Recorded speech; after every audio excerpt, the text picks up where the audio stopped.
Today we are going to dive into a place which puts our first world problems into perspective. A place where boats replace cars and where homes stand above black water. It's a place that almost disappears from the map. And to get there, I needed to do one thing. Give us more money.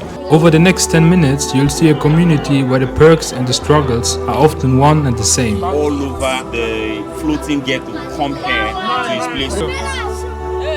I'm standing right here on the third mainland bridge, one of the biggest bridges in Africa, connecting Lagos Island to the mainland. Right behind me, you can see the floating village of Makoko. This is what we are going to discover in this video. And if my haircut intrigues you, make sure to stay until the end of the video. Welcome to the Makoko community, also known as the Venice of Africa. This is known for being the largest floating slum in the world. Some people say 100,000, some people even go up to millions. People that are living here over the water. But first, let me show you how it all began. Oh, there's even water in the boat. The water is leaking, okay. So we have to change because the water is leaking on this end. Wait. Easy, you good? Yeah. This one is not leaking. This one is not leaking. And I think we can head off for the journey. Your boat is leaking. Mark's boat is leaking, but ours is not. So Mark will go down perhaps. He's taking the risks. We don't. We're passing a bridge. We have to go down. Those are parts of the daily challenges of life here in Makoko. You see the boat traffic, it's very tight over here. These are the alleys, you know. And it's for a reason. It's really called the Venice of Africa because they literally drive the same way. It's a floating community, and we're also told that we need a security guard with us because it's apparently a little bit dangerous area. Check your face back. This is Banana Island in Lagos. Here you find villas worth 20 million USD and above. And this is Makoko, where a rent of a stilt home will cost you approximately $40 a year. There's a smell of smoke over here, and I don't know from where it's coming from. Perhaps they're burning the wood. Oh, you can find braids over here. There's all kind of shops. Here we got a woman, street food up, boat trafficking, got fresh drinks, like some street food. Over here there's a little bit of sewage. How are you? Small. Boss, can I ask you some questions on the camera? You don't talk about questions like that now. You give us more money. Now I'm giving you my identity. So you give me money. No, not about you, but about Makoko, not about you. You know, now I'm not asking questions about you. See the money is giving us. Ask questions. What is this, boss? Water. That's water. That's clean water to drink. Oh. How are you?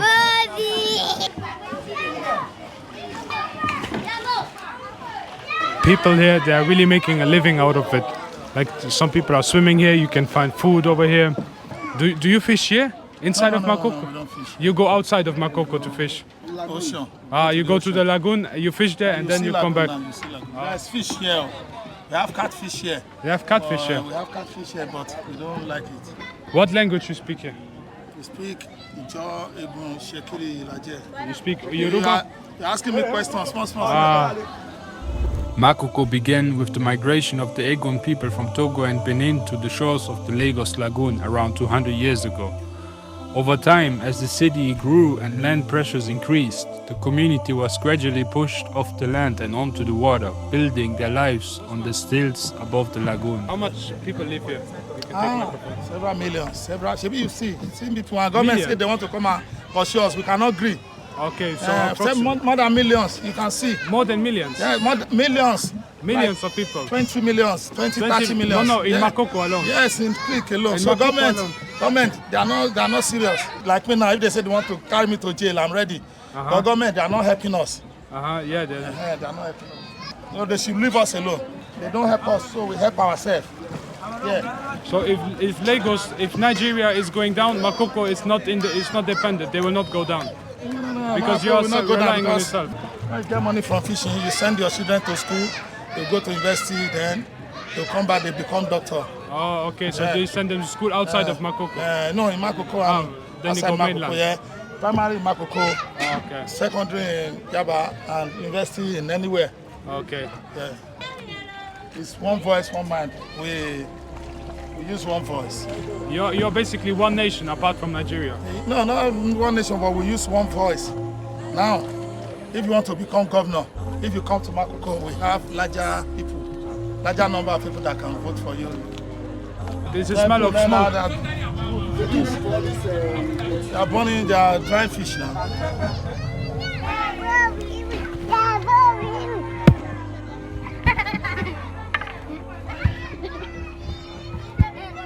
What will happen if someone will drop another person here? What will happen if someone will do robbery here? No. But what will No be the robbery. penalty? No robbery, everybody are working. Okay. Everybody are working. No robbery. I'm not saying uptown there, no robbery. Okay. Because if you rob and you want to run with boat, when we shout, the other person will use boat to cross you. And then finish. You cannot escape. I cannot escape. You cannot run inside water. So no robbery here. How are you? What does it say?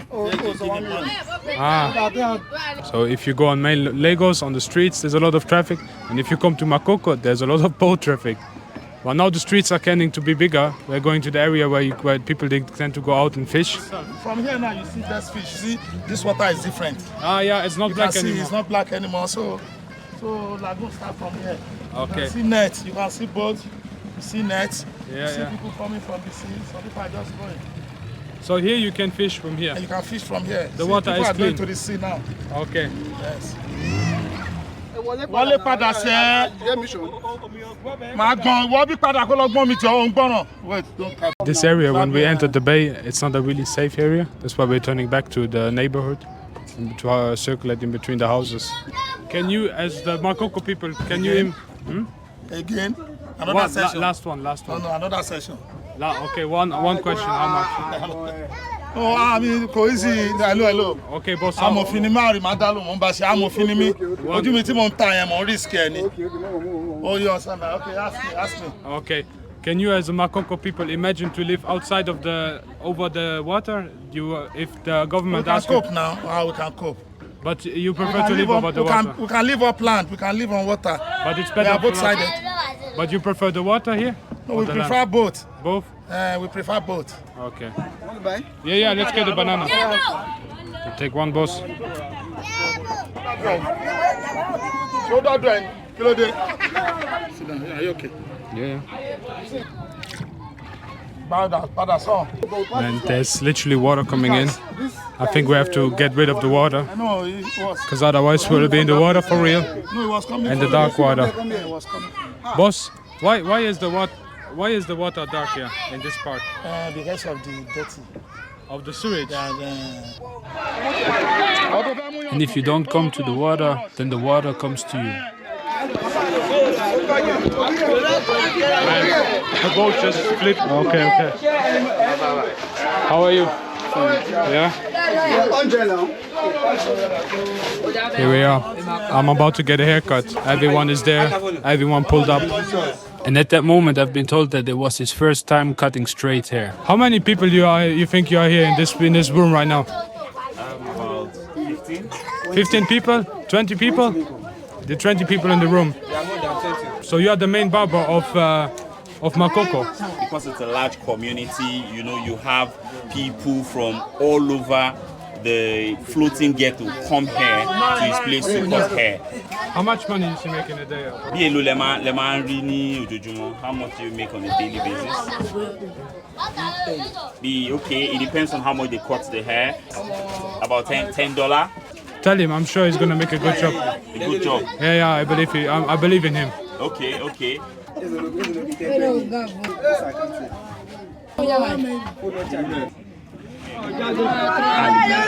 Trying to board the boat again.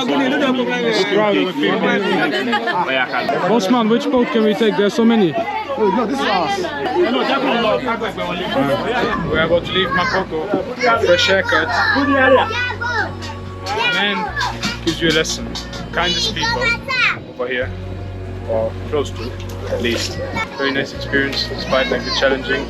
Like the dude in the barber shop, he gave everything what he had, despite the limited resources. In 2012, the Nigerian government ordered the destruction of 300 stilt homes of Makoko. Approximately 3,000 people have been forcibly displaced. What looks like a forgotten corner of the world is, in fact, full of resilience and community. If you want to see more of Nigeria, here is another video for you.